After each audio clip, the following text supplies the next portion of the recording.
Hello everyone, I'm live yet again, and this is going to be one of my authors chats of the week. And if the scenery looks a little different, it's because I am at my folks' house.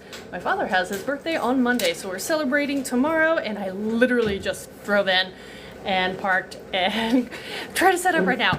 But I'm going to keep my eyes open for my co-host, and then I will invite him in when I see that he is ready.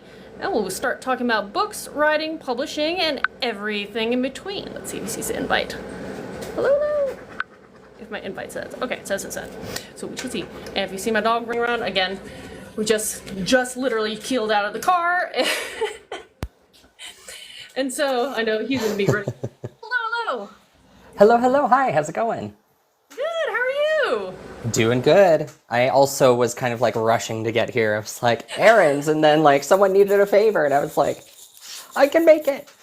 It's okay. That's why I messaged you. I was like I was in the road, and I looked at the traffic, and I was like, I'm either going to be right on time or late. And my luck, I would be late. So that's why I was just like, be prepared for a little late. I can't guarantee. Right. So it worked out perfectly, and yeah, I can breathe easy that everything, and it was so sweet. My mom has a ring light system, and so she had it all set up. She's just like, go right now. And I was like, oh, that is so awesome. I just rhymed. Anywho, welcome, and it's so much fun to like be able to meet fellow authors for the first time doing these kind of lives. Yeah, for sure. And what I usually do is I let my co-host, which is you this week, introduce yourself and what you write. And please apologize for the squeaky dog in the background. And we'll go from there. Okay.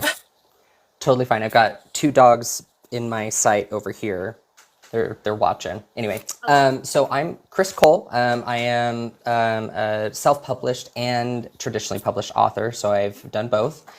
And I have traditionally published romances and an urban fantasy, and then I self-published a science fiction series.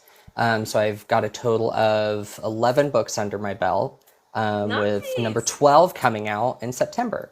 And they're all, so I love different genres. So I love fantasy and sci-fi and romance and all of the different things, and but I specifically write with LGBTQ characters in mind, and make sure that they're like the storytellers and driving the story. That's fantastic. And okay, I'm excited about talking to, I guess, the term a lot of people use as a hybrid author, someone who does both traditional and indie, since I only know the indie side of things, and sometimes depending on the day, we'll have someone questioning everything, and I'm like, I can only tell you what I know, and that's half of it. Yeah, I know. It's definitely there are pluses and minuses, I would say, to both. Like some things that are really appealing for one, and then others that are also appealing, and then like you take with that the drawbacks. But yeah. That's what I've always said, but again, it's the assumption of, from what I know and talking to authors like yourself and all that. So it sounded like, and correct me if I'm wrong, that you were first traditionally published and then went indie, yes. Or was it vice versa? Yep. So the first two books that I published were erotic romances. Well, one was the erotic romance, and then the second one was a romance with spicy scenes in it. Yeah, a mature audience needed. Yes, exactly. So it's a very small press, and it's interesting because I've even tried like reaching out to some like other book companies and I don't know, like they've said that it's like, oh, well, they're not really a traditional press because they're so small and blah, blah, blah, blah. And I was like, well, they seem traditional because I didn't have to like pay anything up front, and like they did everything, and like I just submitted my stuff and they accepted it, and like they're doing, all these different things. They're just small. Yeah, there are a lot of levels of publishing houses, and yes, there's the big ones we all know and have read thousands of times, but then you have like middle level and small press, and again the beware vanity press stuff, but there are lots of different kinds, and so that's something people need to be aware of. You can have a great partnership with a small press. You just have to do your research first, from what I hear. Yeah, for sure. I know some people, like I have a cousin who went through a vanity press and didn't realize what was going on. And so it was like, oh no, and then she doesn't have rights to the book, and they like increased the price and like just did all these different things. And it was just really, I felt so bad that that happened to her. And so it's definitely like you got to keep an eye out for, you know, the predatory practices for sure. But so the first 5 books that I published were through the traditional press, and then I decided to branch out and self-publish my sci-fi series after that. And was there any particular reason why you wanted to go traditional, I mean, indie with the sci-fi? You wanted more control, just didn't find the right partnership with public? I mean, a lot of people do have different reasons for going indie. Yeah, so it definitely, more control was part of it. There was also the idea, like I submitted over 100 queries and kept getting rejection after rejection, and it was like I kept getting feedback from readers. Like I kept, you know, submitting to beta readers and like making revisions, and like I went through all of these different things, and finally was like, I'm getting good feedback from readers. I don't understand why these publishing houses are, you know, and agents are just meh about it. So I decided to take matters into my own hands. Yeah. I love that. Well, I think it's freeing. And again, as an advocate for indie, you know, I think it is freeing to be able to publish indie because you're not constrained to what the traditional publishing houses believe is on trend, and you don't have to fit yourself in a certain niche or box, because you can kind of mishmash stuff if you want to create, you know, people create their own genres if, you know, unexpectedly, but they do. And again, you have that freedom to express yourself how you want to express yourself. And as a control freak myself, I like the control of all the details. It just makes me a little batty sometimes. Yes, yeah, I agreed. Like I loved control over the cover of the 4 of each of the books, and then I did the formatting myself. And I equally wanted to have more control over it, but I don't think I had the right tools at the beginning to know how to format the way that I really wanted to and needed to. Otherwise, I would have done more formatting that I found that I liked, versus like I went through a draft to digital and formatted that way. Which is, it looks good and it's fine and it totally works. I just wanted more for myself, like my own personalization kind of thing. Yeah, and that's actually great. Okay, this is perfect, because talking about draft to digital, I'm just starting to play around on that platform, because originally I was exclusive through Zon, and then started moving my books wide by selling directly on my website's bookshop. And now my stage 3 is going to do draft to digital, so I can, you know, also distribute them in a wide way. And I noticed, maybe you'll know about this, I uploaded a file, and it was, the first paragraph was flush to the left, if you can envision that. Yes, and yeah, there's no indentation. Yeah, it irritates me, and I don't know, because you may be a little more familiar than, is that something that people like, expect, don't like? Because I want them indented. So now I have to go back and... No, that was the thing where if I didn't do anything special, it was all flush to the left, but I had to instead choose like a drop cap or a, you know, all like first line cap formula for it to do that and look okay. But it was, yeah, I agree. Like that was like, I don't understand. Formatting's so irritating. That's why some people hire professional formatters for them, and that's fantastic. And I do have someone who helps me format, so God bless her, because it gets a little confusing and overwhelming. And when you run your own business, as many authors do, we treat this as a business, there are so many things our heads trying to think of between the marketing and the writing and the editing. And then there are some points where you're like, I need help. Help me do this. Exactly. No, and that was what I realized was like the beauty and like hard part of being an indie author, was that you were like having to do all the things.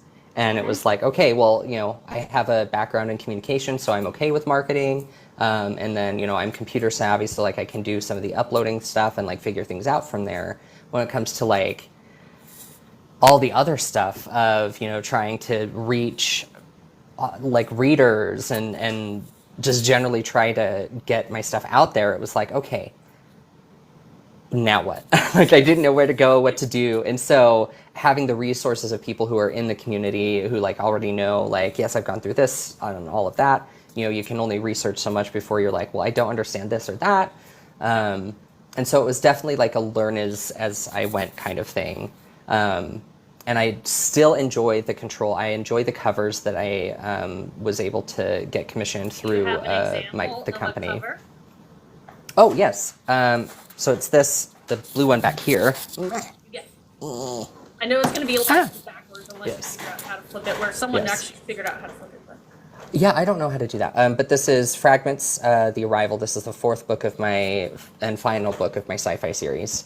But this is, I love it. So it's the alien with the eyes and planet Earth, and it says they're here. And they really did just kind of take what I had in mind and then just made it this, and like so much better than I thought it would be. And I realized like the first and third book are kind of similar in that they have characters on them who are using their powers. And it's kind of busy, but like very movie poster kind of thing. Versus the second and fourth book, which is more focused on like an object or like a close-up of something kind of thing. Yeah, I love that. And covers can, make or break books. And I know the whole thing is you're not supposed to judge a book by its cover, but people do. And so when you have those pretty covers, those eye-catching covers, that helps a lot. And that's perfect. So what about, so tell me a little bit about your sci-fi fantasy, like who is the main character or characters? What's the pitch outside of clearly there's aliens? Yes. So I've heard like the people who have read my books have coined specific phrases, which I love. So the main character's name is Jake, and he starts out, he is on a date with this really cute guy he met in a bookstore. And then it starts out with an explosion in the restaurant that they're at. And then circumstances happen, and we find out that Jordan, the date, has power control over fire and saves their lives by like controlling fire in front of him. And so then Jake is like pulled into this whole entire world where he's like, this is brand new. You're telling me that like the history that I know isn't quite what I actually know. You're telling me that aliens were here first, like all of these different things, and they were involved in the creation of humanity. In all these significant ways, and in a specific historical figure that is quite controversial to probably rewrite history that way, but I did it anyway. And then throughout the series, it's more just like growing and learning as you try and realize that one person can control all the elements. And so they're trying to figure out who that person is, what that looks like, and then when they figure that out, then the aliens are like, hey, we don't like that. You need to stop, and we're gonna get you. And then from there, it's like, okay, no, like we don't want that to happen. So please don't. But very much, it's about for what I tried to do is do this deeper meaning where it feels like everybody's in crisis, like all the time, and so many things are out of our control. And so being able to harness elemental powers and that kind of thing can make us feel like we have control, but in reality, we actually don't. Like there's so many things beyond our grasp that it's equally trying to figure out what you can do in situations that seem impossible to work through. I love that. And you said you finished the series, or is this the one that has the book coming out soon? This is a finished series, so my science fiction series is finished. I did leave it open in the final book in case I want to write more. Not necessarily like on a cliffhanger. There is resolution for the series. And then I also was like, if I want to write more, like I have ideas, but I'm not quite sure how I'd want to proceed. If I want to proceed, Yeah. And this was I was just started reading. I just finished the second book of the Drizzt series. So the D&D, I don't know if you recognize them, but it's a D&D series about a dark elf. But how Salvador wrote him, that was explained to me, was he released him in like sets of like trilogies almost. And even though they're all the same main character pulling you through, they all have like mini trilogies with like story arcs. And then he decided, I'm going to continue on, so I'll do another trilogy with a different kind of story arc, still with the same character pulling you through. So I thought that was really neat. And so when people do leave things open, you could be like, well, I'm going to release a new duology spinning off of the original one and keep you in that universe that people love. And once you create and world build or universe build, I guess, I don't know if you're going off world for you, but it takes a lot of time and energy. So when people love it, it's nice to go back and play some more. Yeah, exactly. Yeah, having that all established is really nice. And it did take a long time. So my science fiction was the first book that I wrote ever in 2015, and then wrote the trilogy originally, consulted with an author about how I had ideas between books 2 and 3 to do like 5 novellas from different character points of view and that kind of thing.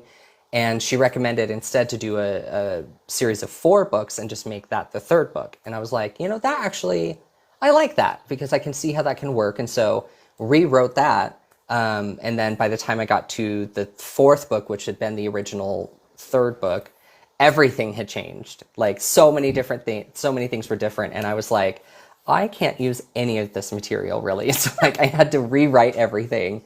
And of course I set deadlines for myself. So but I am the person that I'm like, I'm defiant. You're not the boss of me. You set a deadline. I know that I can break the deadline because I'm the boss of me and you're not in charge of me. Yeah. So missed the deadlines that I wanted to publish. And so but I got it done and I was very excited to get it finished. And I think that, it didn't end how I originally planned it, but I also got feedback from a few people who I told the original ending to, and they were like, I would be so mad if you ended it that way. I would be so mad. And I was like, oh, well, I don't like that. So let's end it a different way. Fair enough. And and you never know, maybe, if you have these fun ideas and anything that you cut out of one storyline, but you were like, oh, that was a cool concept or a character or whatever, you never know. It may come back in a future series, totally different way than you expect, but you have that idea and it may metamorphosize into something else new down the line. Yeah, for sure. And I really like the way that I ended things so that I would be able to kind of throw it back to where things started out in the first book. Because it's not, it has to do with planet Earth, and, Jake is from the United States, and things here aren't like the most amazing, right now. And so trying to keep with current times and recognize that equally there's, these powers that they want to keep secret, but, at some point someone's going to find out. And then what happens if the government gets involved? Like, oof. I have a question for you. Since I am my second world fantasy writer, and so make my own universes, multiverses, world systems, etc., so on, and love it because I can write the history I want and, make the characters, look the way they want and dress and technology, etc., so on. But when anybody, be it urban fantasy or sci-fi, is basing it off our world, do you ever think down the line, I don't know how many years, a decade, 50 years, 100 years, someone's going to read your book and be like, realize it's dated, maybe based on the technology or your current events or your references or whatever you're putting in? Is that something you've ever thought of? I don't know, it just literally popped in my head right now. Yeah, no. So I equally thought of that as like because I do mention, previous presidents and that kind of thing. And part of me was like, well, I don't want to date myself like with the book and like have someone pick it up, 10 years from now and be like, oh, that was, so long ago or whatever. But I also am of the mind that the books, because I have written them at the time that I published them, like they are a product of their time, whether or not I really include things that are current events. I do try and alter things a little bit so that it's set in like the not too distant future. So I don't have a whole lot of people, and if I do have people who were inspired characters in the story, I changed names and everything. So there's one character, a TV news anchor called Jefferson Carter instead of Anderson Cooper, right? So like I was inspired by Anderson Cooper and created this whole new character. So it kind of is like, yeah, inspired by current people and events and people who are here now. And there's the idea that it can still last because I haven't necessarily, included real people necessarily. Yeah. Who exist right now, I guess, if that makes sense. I love it. And So for your other series, because you have the fun part of like writing so many different types of genres, and like I'm fantasy, but I write a wide range of fantasy: young adult, new adult, the gritty, grim, dark side, to the noble, bright, fun, adventure, quest, and so I love being able to have the flexibility to write so many different subgenres or genres, but you are very, very different. So, what some of your early works you said you had erotica, and what were some of your other series? I think I missed a couple of them. You said you had a romance that was for adult audiences, and I thought there was something else in there. Yep, and then I have just this last May I published an urban fantasy, Oh, fun! which is this middle one here, The Sword Secret. It's the start of the Ancient Wonders series.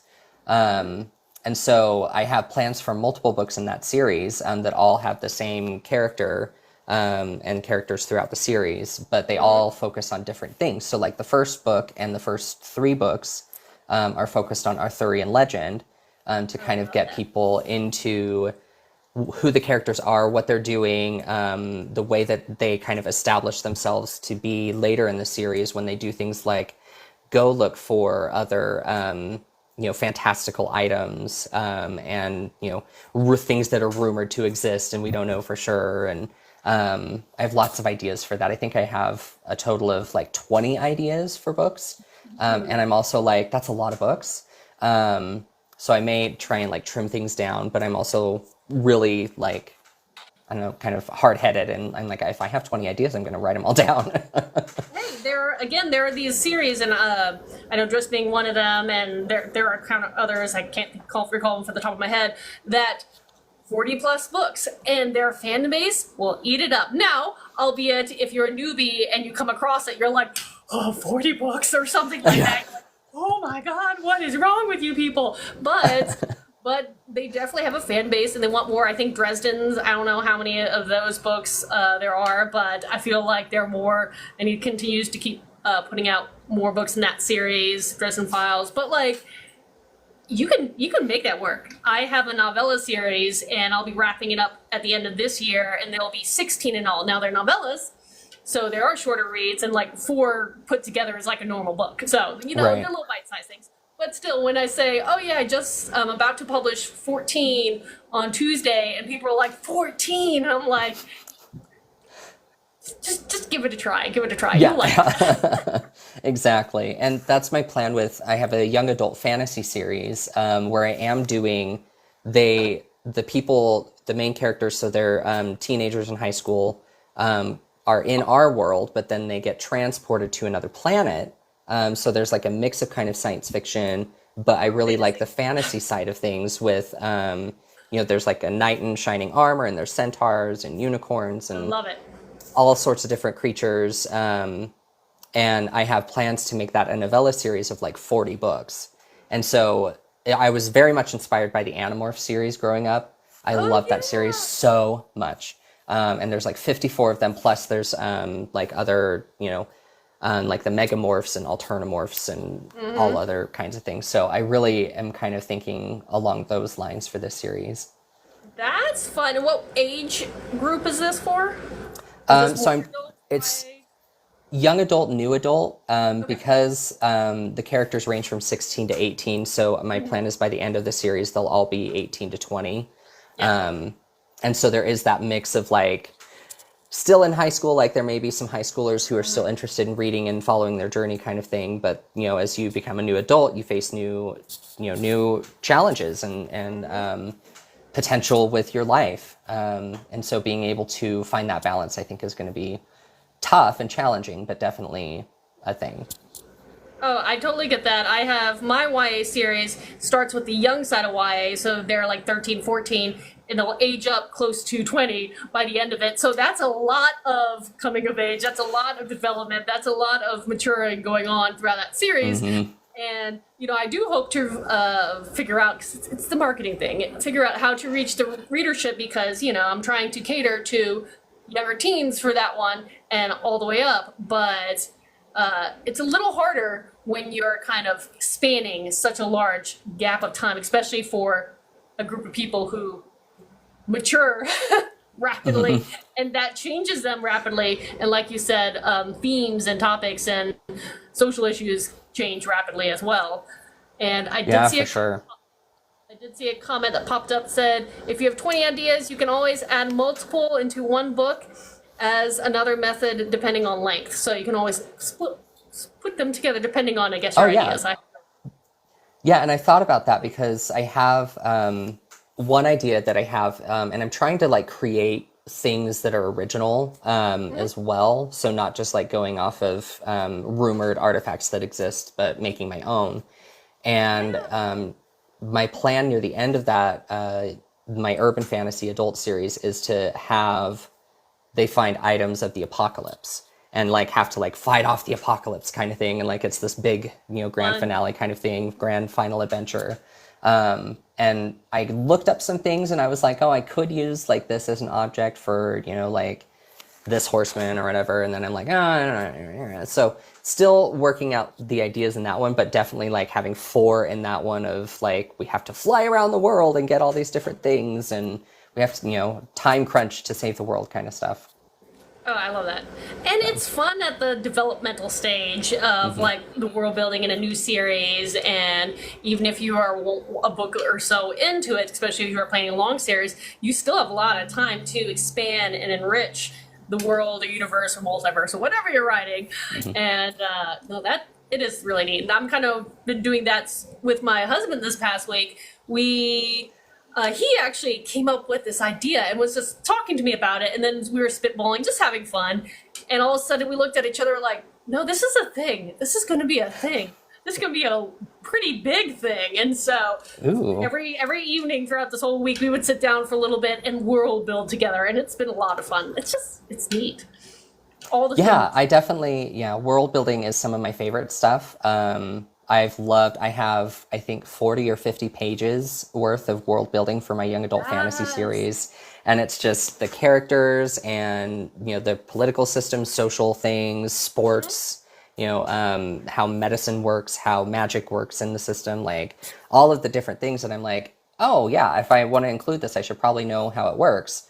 Even if it is like, but my favorite part is that as the characters are introduced to things, that's when we're learning about them for the first time. And so it's not things that necessarily like you just come into the world and it's like, yeah, this is a thing. And then, oh yeah, we have to explain it to these newbies over here. Like, this is what this is, and this is how this works. And so there's equally like, we get to learn about what it is and the basics. But I do plan on having some things be really like, there's a sport that's just like so complicated. And one of the characters is like, I'm determined to learn all the rules. And they're like, okay, but, we warned you kind of thing. And so, like, throughout the series, I plan on having little jokes there about, like, oh, no, that's a foul because technically what you're doing is this and this and this, and that's a violation of rules like 13.3 subsection 7. And, like, just doing all those different things to keep it fun and interesting while not necessarily having the entire rules of the game, like, listed out or whatever. I love that. And yeah, especially if you're implying how complex it is, and you don't really want to solidify that because there are always going to be that gamer that likes those. It takes 2 days to set up this board game and like X many hours beyond that to play it, and we'll have massive rule books. And I'm not just talking about D&D. I'm talking about there are other games out there that just take forever. Oh yeah, yeah. But they'll look at like whatever you put out there and be like, it's not that complicated because it's all perspective. But actually, funny thing was the latest book in my YA series, I did create a whole game system and I did put the rules, and it's in the back matter of it. Now, it's very contingent on the type of players, and the players being a magical world, you can't really control that one. But it was kind of fun just coming up with a game and considering, I was like, wouldn't this be kind of a cool board game, card game, something that came like a spin-off of my book series? Wouldn't that be fun? Oh, that would be so fun. Yeah, that's a good idea. You never know. Yeah. But I do have a question for you. So with this series that is your newest one, and I'm assuming, is this the one that, I'm going to find it, is this the one that you have an upcoming release in, your urban fantasy, or is that a new one that's coming out? Which one's coming That's out? a new one. So in September is the sequel to This Romance Puppy Love. It's called Love Off Leash. Yeah. I love that. Yeah. I'm still trying to decide on what I want the cover to look like, because I'm like, yeah, these guys are cute and they have a cute dog on the cover, and I'm also like, what do I want to do that kind of like shows the development of these characters from the first book to the second book. So still thinking of cover things. I get it. I love it. And yes, TTRPGs are fun. I see that comment. Yes, But, yeah. No, I'm a total D&D person. I have my game tonight, actually. Well, Yeah. I have to introduce you to my husband because that's what he likes to do is find online campaigns, and he's always on the search of a group to go play with. Because Yes. the funny thing is, I found out that as much as I respect D&D, and I think it's the background and lore is fascinating, playing it reminds me too much of what I do for a living, which is create characters and backstories, and I'm like, wow, it's more work-like than I expected. Like, I came here to relax and not work, and I feel like I'm working. Exactly, while everybody else who does different jobs, they enjoy it, and I'm like, I kind of want to just binge a show. Yeah. But it is definitely very fascinating. So for you, because I'm always working on multiple projects or multiple projects simultaneously. Mm-hmm. How do you have any problems keeping storyline straight, characters straight? I have times where I'm reading aloud maybe what I've written, and I'm flipping names with a different series, even though I typed them correctly. In my mind, I keep reading the main characters of another series. I'm like, what is my brain? How does that work? Oh yeah. So I definitely run into the problem of being overloaded with like too many works in progress. But I do feel like I'm able to keep them separate. It just means that I don't remember things as well. So like writing the third and fourth books of my series, my sci-fi series, I was like referring back to the first and second, and then found that like, oh, I changed this guy's birthday like 3 times, like came up with 3 different dates and listed them in the books. So I'm going to have to go and edit that. But hey, I have that power. And so then I just submit a new manuscript and then go back through and upload the new document, everything, and all that stuff. But, yep. But I'm able to, as I flip between series, because I have, it's like I'll have like a moment for one book series in mind, and then I'll go and like work on that, and then of course I'll find myself super distracted on my computer and whatever else happens, and then pretty soon I'm like working on another series, or I've even started a memoir, like my first nonfiction book. So it's like trying to figure out what I want to write, when I want to write it, and so I'm doing a lot of writing, but not necessarily producing like a whole lot of content that I want to do. So I need that self-discipline more for sure. Well, I feel like I agree with the whole, you kind of have to refresh yourself when you're jumping so much between stories. And so how I write is I'll write a first draft of a project. Meanwhile, maybe editing or, working on publishing or marketing other books of the different various series. But then I'll put it to bed and then jump to a new project, and then it's time to write. And I'll do this cycle. And by the time I come back to write another book, I realize I have to take the time to reread the prior one to refresh myself of those little details, because they do matter. And I realized, I was calculating, I was like, I think I spend like almost 2.5 months a year rereading work so I can then write books. And I'm like, I might need to figure out a better structure to my system, because I feel like I could be producing more. And streamline this. Same. Yeah. I think that's the struggle is trying to be efficient while also recognizing that creativity is very much like an ebb and flow, natural, intuitive brain kind of thing. So it's like, oh, I want to be creative at this time from, like 5:30 to 9:30, I'm going to be creative. Okay, well, that doesn't really work that way, but, being able to sit down and at least get stuff out is helpful. But in those moments where you are like, I feel this, like I'm so excited, have this new idea, writing it down, and then being able to go back and piece everything together. But definitely the struggle is real to try and balance the efficiency and production with everything. 100%. Definitely.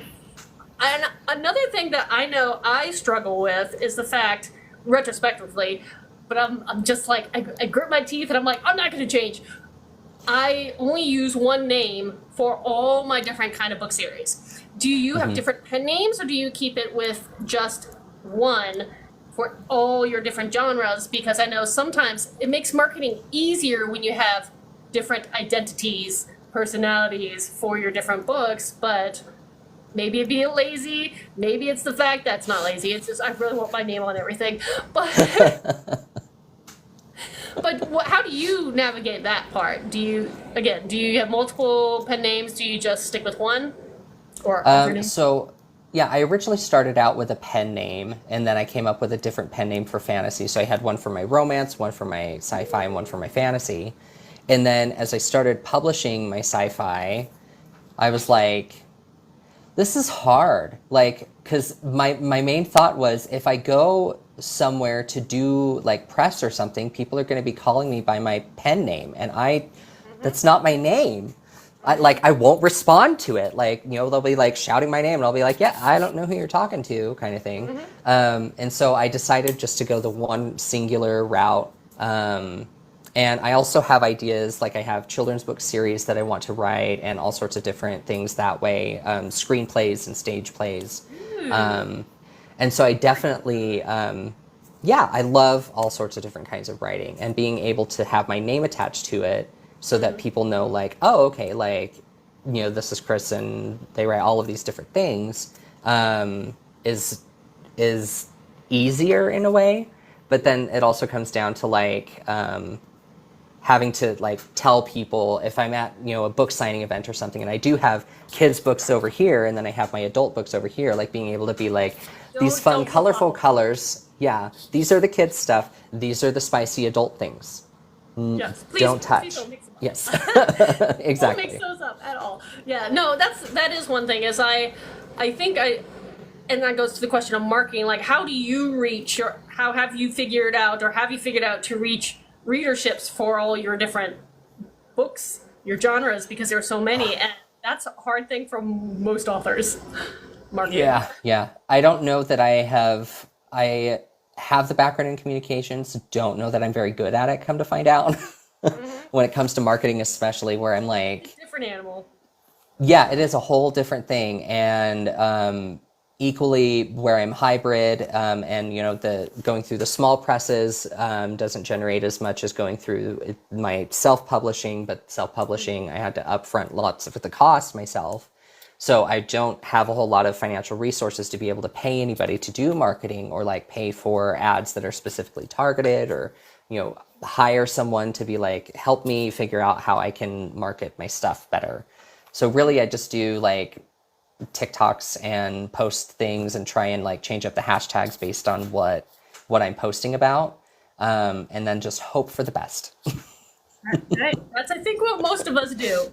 Yeah. I know this year, one of the things I'm trying to get back into, and never to the scale, is in-person events. Like, I've been on panels and stuff at conferences, but to be able now to start selling at conventions, and so being able to meet people, hopefully, and convince people to read my beautiful book babies and all that kind of stuff. So we'll see how that goes. I'm excited about it. I'm a little nervous, though. For whatever reason, I love talking about books. I love talking about my books, but I have this weird thing. Is like, I hate selling things. So as soon as it's like, my mind's like, I'm supposed to be selling this book, so I'm like,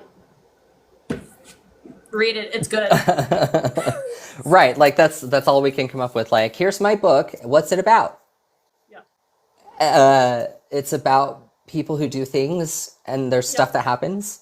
Yep. And then the story ends. Buy it. It's great. Like, exactly. Yeah. Do you have? No, do you and ever, I'm the same way. Have you ever done about, like, in-person events? Oh, sorry. No, I have. And so that's kind of what I was getting into, is that I've done more like book signings and things like that. But I've attended a few conferences just as like a writer trying to hone my skills and learn things. This year I submitted 3 ideas to a conference nearby me, to teach like a panel, or have a thing like to do that.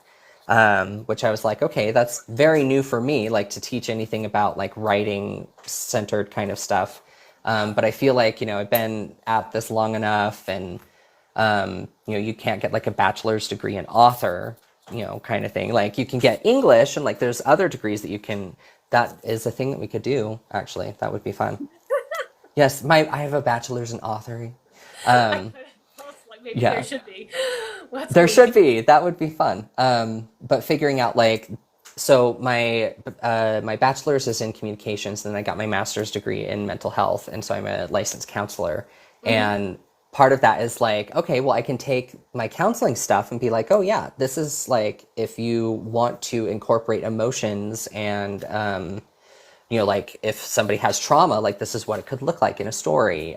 Here's some things that happen with the brain. And so like, if you are writing a character and want to be true to their, traumatic background, which we all put our characters through trauma. I can't tell you how many stories I've read where parents are gone, like, and it was a horrific thing. Like, yeah.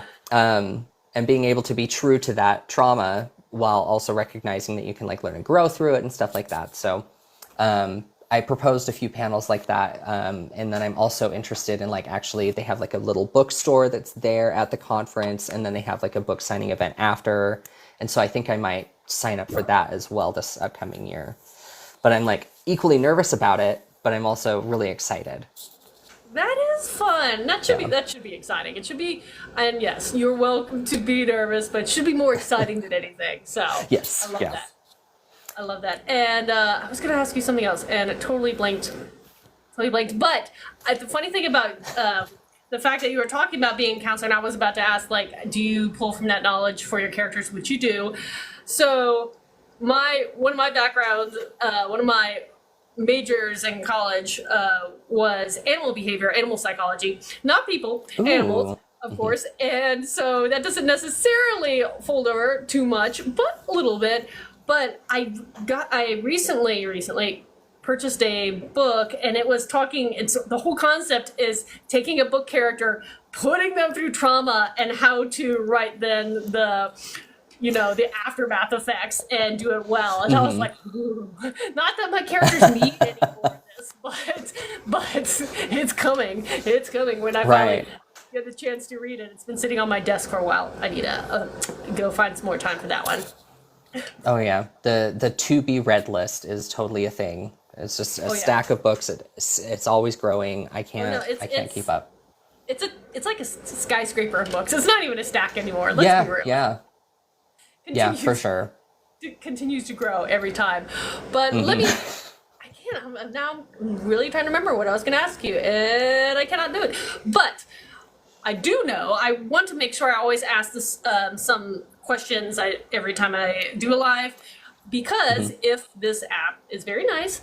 Please be nice, little app. I'll repost this onto my YouTube channel and put all your contact information below. But for everybody, especially those listening and checking in live, where can people find and follow you outside of Book Talk? Do you have like website, newsletter, other socials, that kind of thing?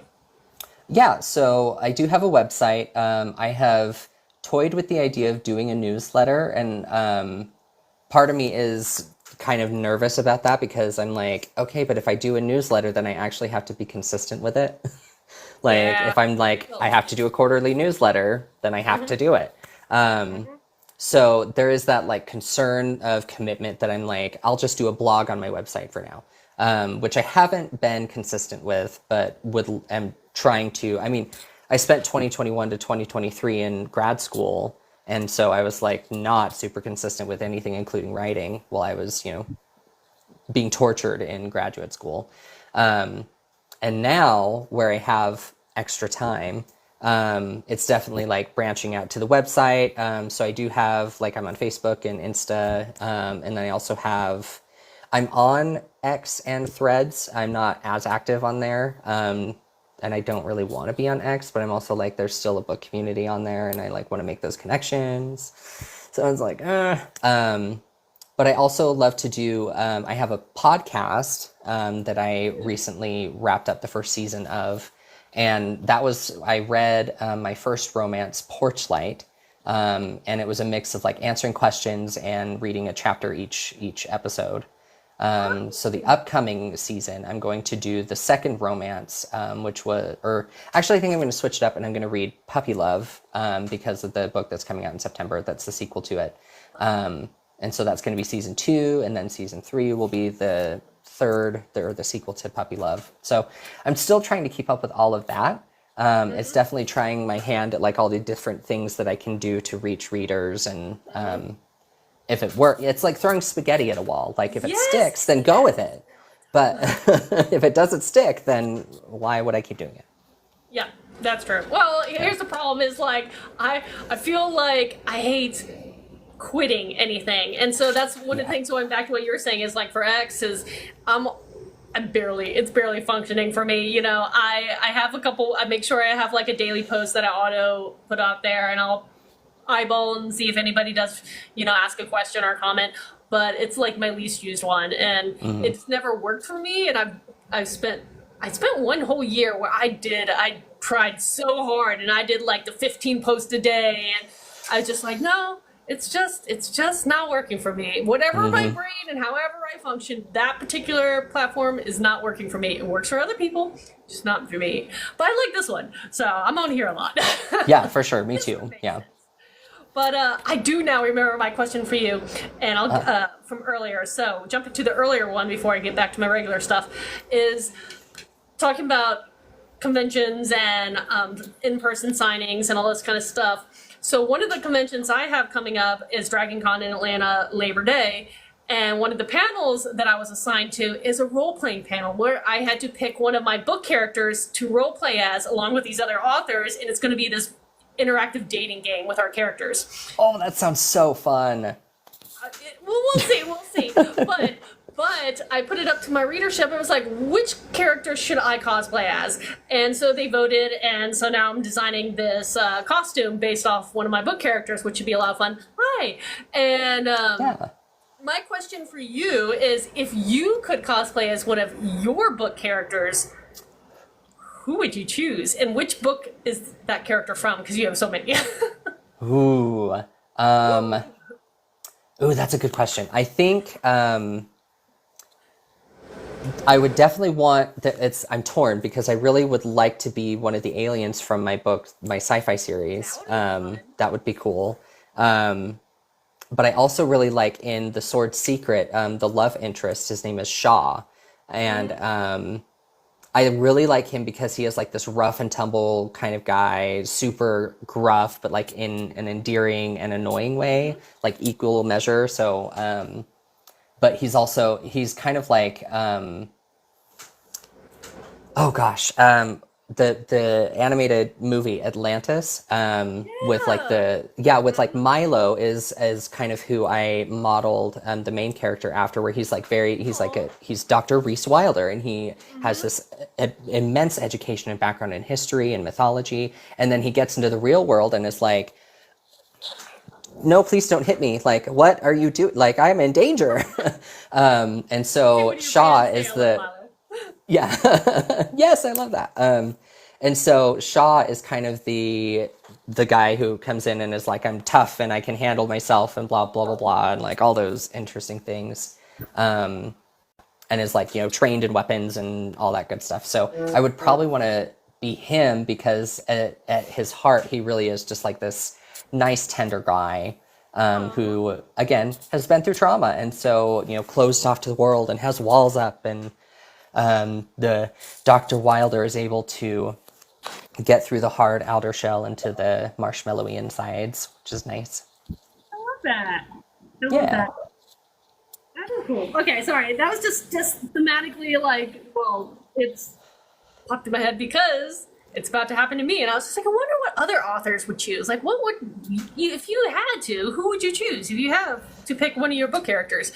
But, going back to some of my regular questions of the day, one of the other things I always like to inform people of, where can people get your books?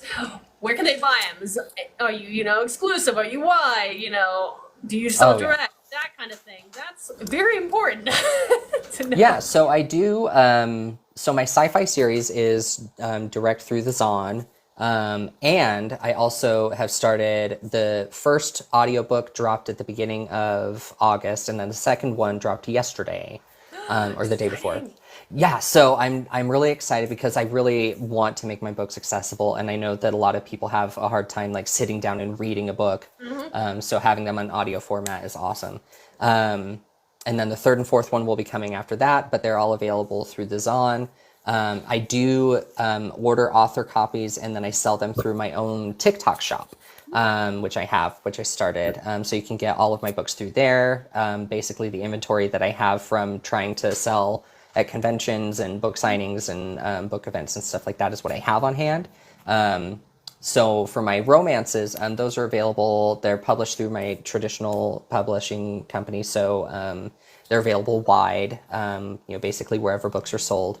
And then my urban fantasy, I went through a different publisher for that, and they even said that like the books will be available in like Target and like all of these different stores and everything, as well as like the wider stores. So I was really excited about that. But so for my romances and fantasy, definitely check out like anywhere you can find them. That should be available. But the sci-fi is definitely like a Zon exclusive for now. There.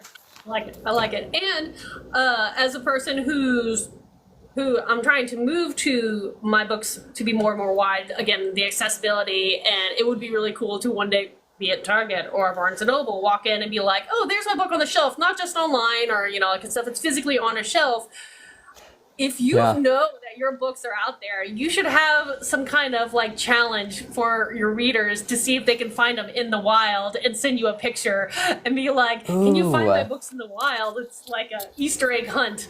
But your That books. would be fun. Yeah, I would love that. Like if it's like, oh yeah, here we are in somewhere Indiana and here's your book. And it's like, my book's in Indiana. I'm not. Like that's super cool. Exactly. Do something like that. That would be kind of cool. I think that's pretty neat. That's my dream at some point, to be able to do something like that. But I'm not there yet. Stage 1 is already, I've checked. Stage 2, selling direct on my website. Now stage 3 is figure out draft to digital. Yes. For sure. No, that's totally, everything is kind of like its own little beast that you have to tame and figure out. Yeah, and yes, that is true. Keith, I see the comment about how Target is not necessarily a great option for indie authors, and it's just the way they structure their what they require for them to accept it and return and all that. I get it. For the indie side of things, it can be potentially problematic. Now, if you're traditional published, and have someone else putting your books in there, that's not on you as an individual author. That's kind of on your publishing house. Yeah. So, that's sometimes the nice thing if you are able to be a hybrid or go traditional, you have some of that stress off your shoulders. Because as an indie author myself, I've seen those issues where people return a whole bunch of books and then it's on the author to pay that bill. Which is, yeah. And that's so rough. And I like the idea, and I try to be mindful of like where my books are available, and try and keep in mind like current trends of things like if like there's the recent thing, I don't know if you heard, and I can't remember even the name of it, but it was this publisher that sent this book box unsolicited to people that they didn't ask for it, didn't sign up for it, and inside was an adult device to go with the little book box opening and everything. And people are really upset about that. And I was like, okay, like, so that's a thing to be aware of. So I try to be aware of like current trends and like, do I submit to this publisher? Are they problematic? Like, do I submit to over here? Like, or is my book okay in this area over here? Like, and it seems like everything, there's so many problems, so many problematic places. It's like, where can I go? Like even the Zon, has its problems. And so it's like trying to find the balance of, I want people to be able to access my material. And there's also the drawbacks that go with it that you have to balance. I mean, pros and cons for everything. And we hope we can get, make it work the best as possible. But there's no perfect solution in publishing for anything at this moment in time. But there are better ones. And then there's not so great ones for sure.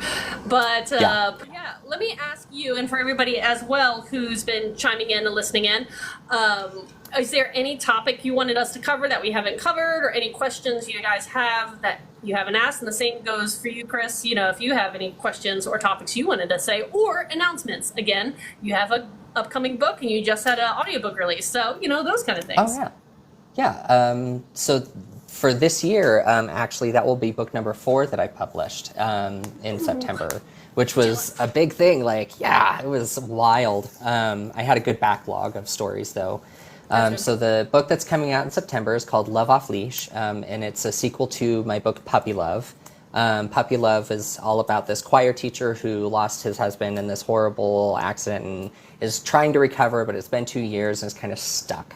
And so then along comes this cute little dog named Bark Ruffalo, and his very attractive owner, who then is able to like bring the main character Ash out of his shell and kind of like help him realize that life continues on even after some major loss and grief and that kind of thing. And that one has, I would say, a traditional like happily ever after. The sequel to it is continuing on with their story. Hi, Poppy. Oh, you're a cutie. And so the sequel is very much about the realities of the honeymoon period is over. And look what happens when you know, stuff hits the fan. Like, where do we fall? Like, how do we continue on with these issues that are like, okay, we need groceries, but you didn't get the groceries that I asked for, and so now the dinner that I wanted to make, and the plates are supposed to go in this cabinet, like that kind of thing. Which is like, all those things, they're really little and like can add up over time to bigger issues and indicate bigger things. So what I really like about that one is that it has a non-traditional ending that I would still call a happy ending. Interesting. Yeah. Exciting. That one you said, do you have a specific date in September that's coming out? September 21st. Nice. Mark your calendar there, everyone. September 21st. Yeah.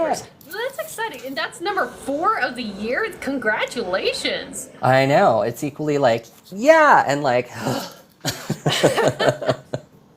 yeah, I understand. I have working my way through, again, as I mentioned a little earlier, releasing the final novellas of my Viking Dark Fantasy series, so my dark retelling of Nordic myth. And I have one rolling out Tuesday, and then 2 more I need to squeeze in before the end of the year if I'm going to keep my hope of, you know, reaching my goals, where I understand it's hard, and you may not reach them, but I'm going to do my best. Yeah, for sure. Try a lot. Yeah, exactly. Oh, man. Yeah. Oh, I have my little timer thing I must slide across. I don't know. Not a fan of that little timer check saying, "Oh, you still on?" I'm like, well, it says live. Yes, I am still on. Can't you tell? Like, I'm here live. I'm still here. I promise. But yeah, no, I love that. Anything else you wanted to announce for this thing? And regardless, this has been a lot of fun. I'm glad we are able to connect and hang out a little bit and meet each other. And I love talking to fellow authors from all over. No, it's been so good to meet you, and I now have like all these additional books that I need to get on my TBR and like check it out and everything, right? That's how it always goes. It is. Yeah. The ever-growing skyscraper of books. Exactly. Get there eventually. Yes, exactly. No. I will say for next year, what I have planned, I don't know how many releases, but I would like to put out the second book of the Ancient Wonder series. I would like to release the initial book of my young adult fantasy and get that all squared away, and then kind of start focusing on those 2. But I still have like a stage play version of one of the books that I wrote that I would like to see. Like, we did a staged reading of it at a local coffee shop, which was and I got really good feedback, and then it's been a couple years, and so I want to go back through and like freshen it up a little bit and see if there are any bites or anything with, you know, local theater community or something like that. And then I actually submitted a screenplay to a competition, and it's a Christmas romance as well, so I'm excited to see where that goes. Well, not, I don't know. I don't know if this would work or not. And again, my brain comes up with weird ideas all the time. For your stage play, as you were saying, it would almost be really neat if you, I mean, you're a podcaster, but like if you did like one of these lives and had multiple people read roles out on a live streaming and kind of like for your first chapter or whatever, and have everybody have like one of the roles and kind of, I think that would be kind of cool. Yeah. Yeah, that would be fun. I might have to do that. I think that would be pretty neat. That's a great idea. I'm going to take it. I'm going to steal it. Do it. And then, Okay, again, thanks. I think you said it was related to one of your other books, and then you can be like, well, if you like this, there's also a book version here, and Yeah. Yeah, no, that'll be great. I'll have to think about that and figure out how I would logistically make that work, because I've got a good cast of like 10 in the play, maybe 11 people. Mm-hmm. So it's a big cast, and figuring out live how that would work, that would be cool. Yeah, because I don't know how many, I've never hosted more than just one person on here, but I know people do it, and I don't know how many can. If anybody's listening knows, let me know. If they're like 7 or 6 or 8, and I think someone once said that you can rotate who comes on also, so if people are like waiting in the wings, you can like have, okay, your character is coming up, I invite you in, and I don't know. That's on you to figure out. Not me. That's on you. I'm just saying, it might You're like, work. I've got the idea. You take it from I'm there. an idea Like, all the person. problems Throw are the idea yours. out there. Just don't ask me to figure out like how. Oh yeah, no, that'd be fun. But yeah, okay. So my dog keeps nudging me, saying it's time for him to be let out. Apologies, but that is the truth. And we did finish the hour. And thank you so much for coming and again hanging out and taking the time out of your day. It's a Friday, and I know everybody's ready to go off and do other things. And you have, I think, your D&D campaign coming up, and but. Thank you for hanging out. And if you ever want to do one of these again, just let me know. I schedule them in advance. Next time, I'll also make sure I know what I'm doing the weekend, so I'm not traveling. But I schedule them in advance. And yeah, if you ever want to do another one, let me know. Yeah, sounds great. No, and we'll definitely keep in touch. It's been really nice to meet you and connect with you for sure. Yes, and you never know. We may bump into each other at a convention at some point. Dun, dun, dun. Maybe you'll be in character. Who knows? And you wouldn't know who I am. You would never guess. Exactly. No, just kidding. I do have to run. Thank you for everybody who's listening, and thank you again, Chris, for hanging out. And until next time, everyone, bye. Have a great weekend. Bye.